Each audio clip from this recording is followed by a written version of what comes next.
El siguiente al bate es nada más y nada menos que el ingeniero José Andrés Guitián. Él es egresado de la Universidad Central de Venezuela y lo conocí hace unos veintitantos años atrás en mi primer día en este mundo de imágenes médicas en el Instituto de Resonancia Magnética de la Florida en Caracas. Por culpa de él, por cierto, soy técnico y se lo agradezco mucho. Él es asesor en soluciones en imágenes diagnósticas y tiene una amplia y reconocida carrera. Muy activo en sus redes sociales y en su cuenta en Instagram, Entre Imágenes, nos deleita frecuentemente con casos interesantes, pero siempre dejando mucho que enseñar. Muchísimas gracias, profesor. Todo un honor tenerlo en nuestro evento. Adelante.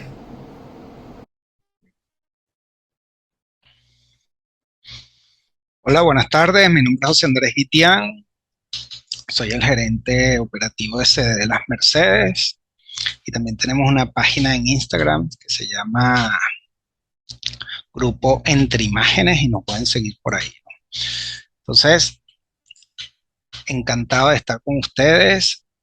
Gracias a la invitación a Marcos por la invitación a esta segunda reunión virtual internacional de intercambios de experiencia de imágenes diagnósticas 2022.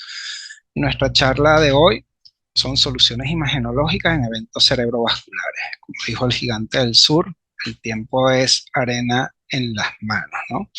Vamos a pasearnos por los criterios imagenológicos que hay tanto en resonancia magnética como en tomografía axial computada, ¿sí?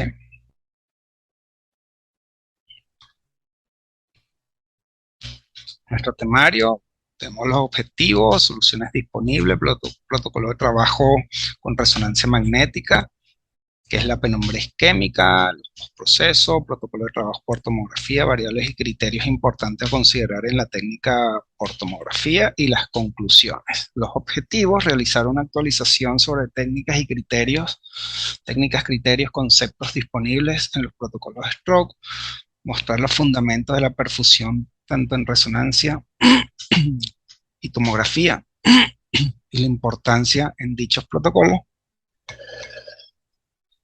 dar a conocer el parámetro de Tmax y el valor pronóstico que tiene al combinarlo con el flujo, el volumen de el flujo cerebral de sangre, la identificación de la penumbra isquémica, crear conciencia de la importancia de los tiempos que contamos al realizar el protocolo y su posterior derivación a una terapia trombolítica en función del bienestar del paciente, ¿no? En las soluciones tenemos tres soluciones y ahí aparecen dos. Y van a ver por qué una se deriva de, de, de la tomografía, ¿no? Tenemos resonancia, tomografía, y el tercer, hay unos equipos vasculares que el equipo vascular hace cortes tomográficos y le metieron los programas de tomografía, ¿no? Entonces el equipo vascular hace las funciones de un tomógrafo. Por eso es que hay un tercer equipo, pero no lo colocamos acá, ¿no? En resonancia tenemos las técnicas de la familia de secuencias de resonancia magnética, donde las más importantes son las secuencias de difusión, la de susceptibilidad, la técnica de perfusión con medio contraste, y también puede ser sin medio contraste como es el ASL, y las técnicas angiográficas. En tomografía tenemos lo que un estudio simple, una angiografía, fase arterial, venosa, puede haber una tardía y la perfusión con medio contraste, ¿no? Los PRO, la resonancia magnética, que vemos los cambios directos incipientes de la parte hiperaguda, como a través de las imágenes de difusión. Vemos pequeñas microhemorragias. Y los pros de la tomografía es que es un proceso rápido y la detección de la penumbra isquémica con los software de hoy en día son casi que directos, no requiere mayor pericia del operador. Las contraindicaciones es que el estudio en resonancia magnética suele ser un poco más largo, mucho más largo que el de tomografía, y el postproceso no es tan directo como el de tomografía. Y si se quiere, los contras de la CT es la poca sensibilidad para microhemorragia, sobre todo cuando son en fosa posterior, que a la hora de hacer una recanalización sería contraproducente o sencillamente nefasto, ¿no? Evaluación de eventos cerebrovasculares por resonancia. El protocolo de trabajo son las secuencias de resonancia, las más importantes, ¿verdad? Son las imágenes de infusión, de imágenes de susceptibilidad. Se le pueden hacer angiografías sin medio de contraste, tanto arterial como venoso, y si se le aplicará medio de contraste, puede hacer una de vaso del cuello y cerebro. Y posterior al medio de contraste, puedes usar secuencias de uno, ¿no? Importante es tener un buen catéter, una buena vía que esté permeable y un buen catéter, porque lo ideal es que puedas inyectar de 3 a 5 cc por segundo, ¿no?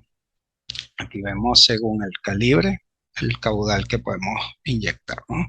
Entonces, si vamos a hacer una perfusión por resonancia magnética con medio contraste, es un estudio dinámico.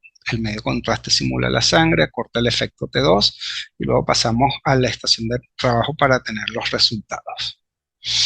Aquí tenemos la secuencia, se basa en los cambios inducidos por la susceptibilidad magnética.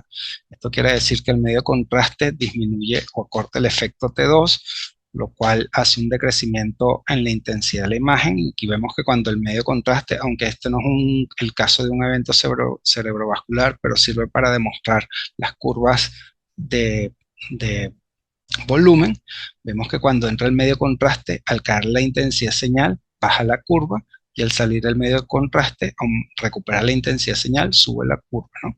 Entonces, esto es una curva intensidad de señal en función del tiempo, ¿sí? Donde vemos una línea base, la zona de paso, que es donde entra y sale el contraste, y después una zona de recirculación, que es esta segunda barriguita mucho más pequeña, cuando la vemos en contexto con esta primera, ¿sí? Aquí, si vamos a evaluar, vemos esas curvas, les dicen comúnmente curva de perfusión, pero son curvas de volumen. ¿Por qué? Porque el área sobre la curva es equivalente al volumen de sangre. Vemos que el volumen de sangre en la cortical suele ser del doble de la sustancia blanca, y cuando vemos aquí este mapa paramétrico que tiene que ver con el volumen de sangre, vemos donde el volumen es bajo, medio o alto, y vemos que la cortical es mucho más alto que en la sustancia blanca, y vemos que en los ventrículos sencillamente no hay, ¿sí?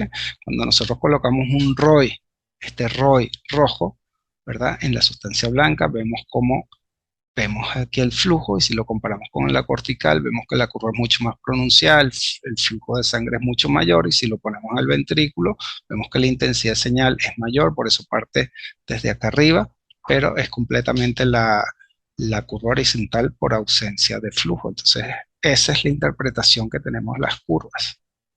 Los acrónimos, el volumen y la R es que va concebido a 100 gramos de cerebro. Entonces tenemos el volumen relativo, ¿verdad? Que es cuánta sangre hay, el flujo, cuánta sangre pasa, el tiempo de tránsito medio, que sencillamente es el volumen entre el flujo, ¿sí? Y tenemos estos mapas. La interpretación, habíamos dicho que las curvas son curvas de volumen porque el área sobre la curva equivale al volumen de sangre. Tenemos el tiempo de arribo, que es el tiempo desde que se inyecta hasta que llega al vaso principal donde estamos midiendo, o al parénquima.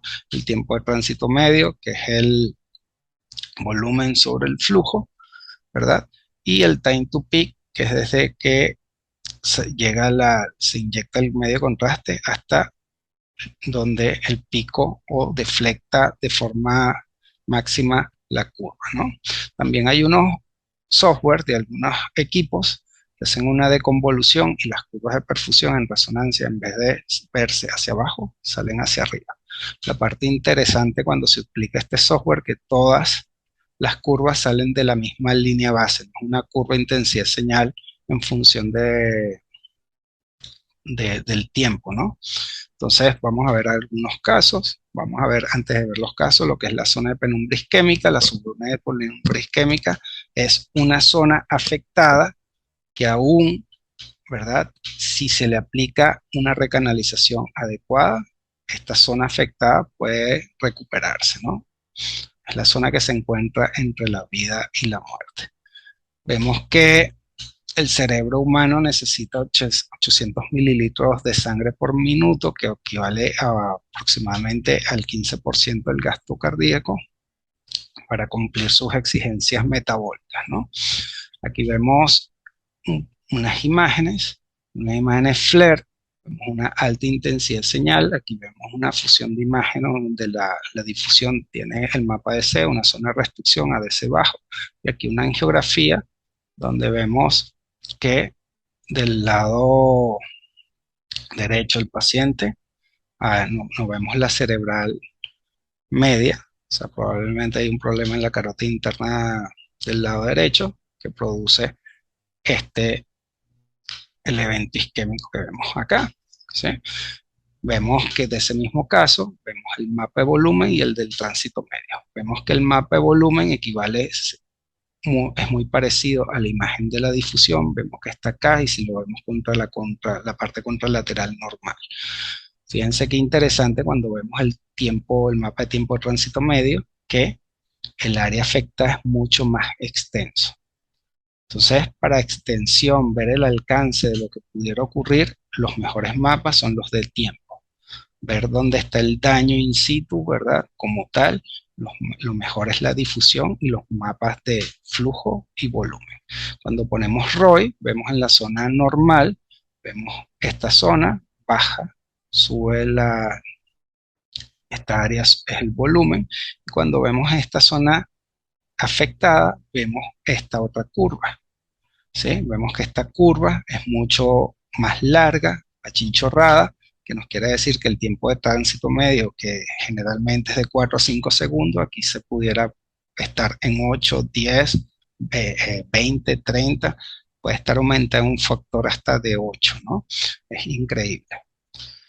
Entonces, nosotros vamos a comparar los diferentes mapas, ¿verdad? Entre las diferentes secuencias, pueden ser la difusión con los mapas de tiempo de tránsito medio o time to peak, para ver si hay penumbra isquémica.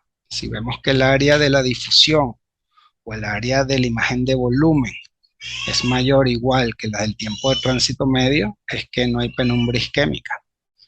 Si vemos que el área de la difusión, o si usáramos el mapa de volumen o flujo, ¿verdad?, es mucho menor que los de tiempo de tránsito medio, time to peak, estamos en presencia de penumbra isquémica, ¿no? Entonces, esos son los criterios que se usan. Aquí vemos en la bibliografía como algunos ponen algunos otros criterios. En el centro generalmente aplicamos las imágenes de difusión contra los mapas de tiempo de tránsito medio. Vamos a ver algunos casos.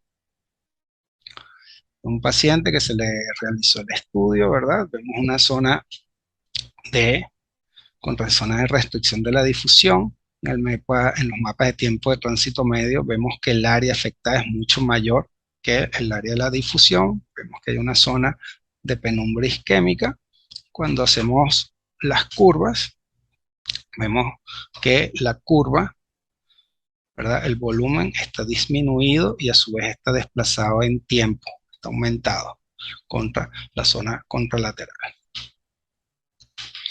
Ahora, cuando hacemos la evaluación por tomografía, el protocolo de trabajo se le hace un barrido sin medio contraste para ver si hay microhemorragias, se le hace un estudio de vasos del cuello y cerebro, arterial y venoso, y se le hace el estudio de perfusión con medio contraste. Si el volumen de contraste, si la densidad del contraste es de 350 o de 370, vamos a utilizar 40 mililitros. No importa el peso del paciente, ¿no? Pacientes adultos de más de 60 kilos, ¿no?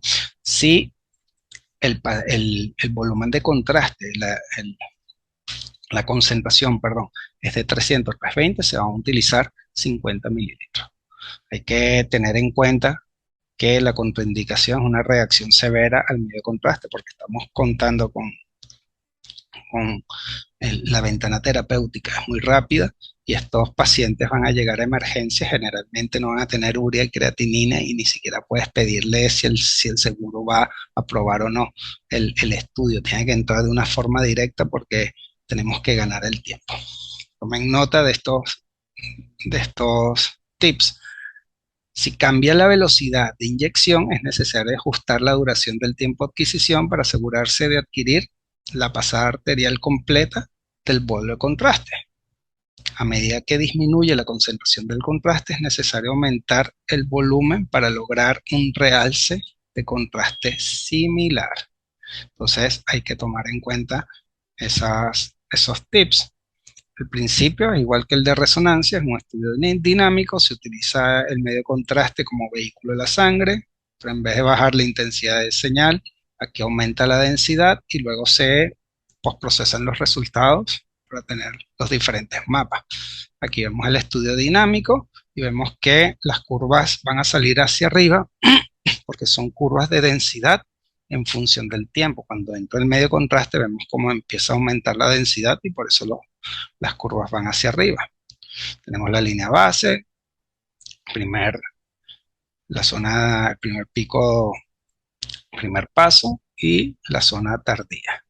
Y vemos aquí cómo está la curva, cómo el área bajo la curva equivale al volumen y que el tiempo de tránsito medio es volumen entre el flujo. Aquí tenemos el tiempo time to peak, este es el time to arrive y vamos a tener un nuevo dato que sale de unos estudios que se han realizado, que prácticamente este estudio de Christophe Desterre fue el que marcó la diferencia en la parte de angiotac coronaria, de perfusión en cerebro, ¿verdad? Y sale a relucir este parámetro que se llama Tmax.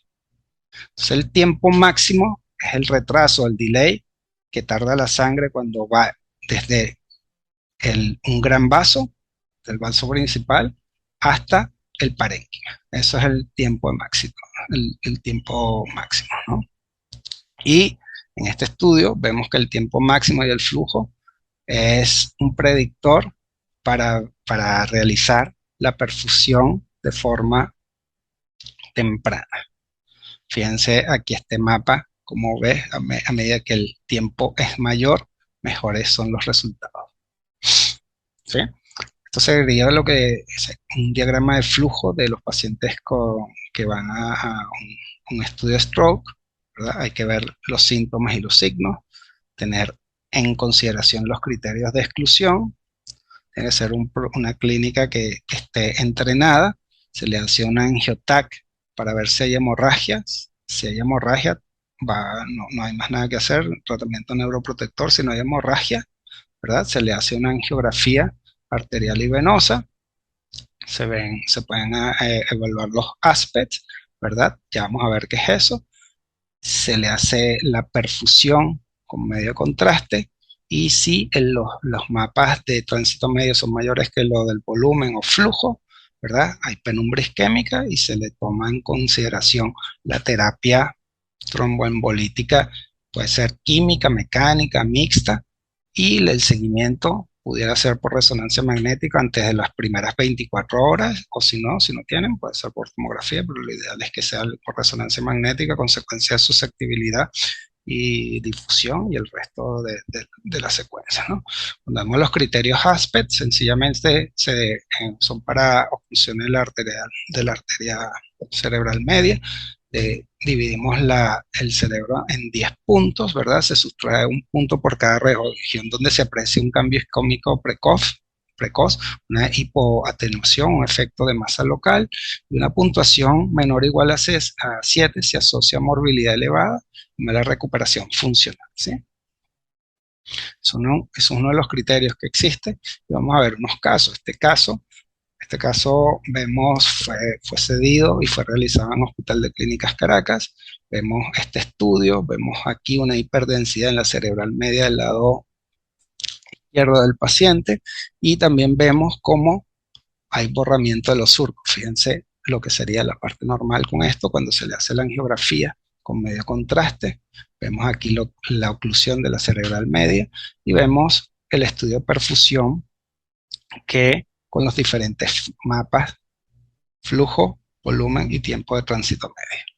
Hoy en día tenemos un sistema donde el equipo tiene las imágenes comunes y tiene la imagen averaje que sale de los diferentes mapas y de diferente información que sale, que tenemos del, de las secuencias de los mapas con tomografía, ¿no? Fíjense que esta imagen averaje, fíjense que es sólida, espectacular, es súper anatómica, parece una imagen más bien de resonancia magnética.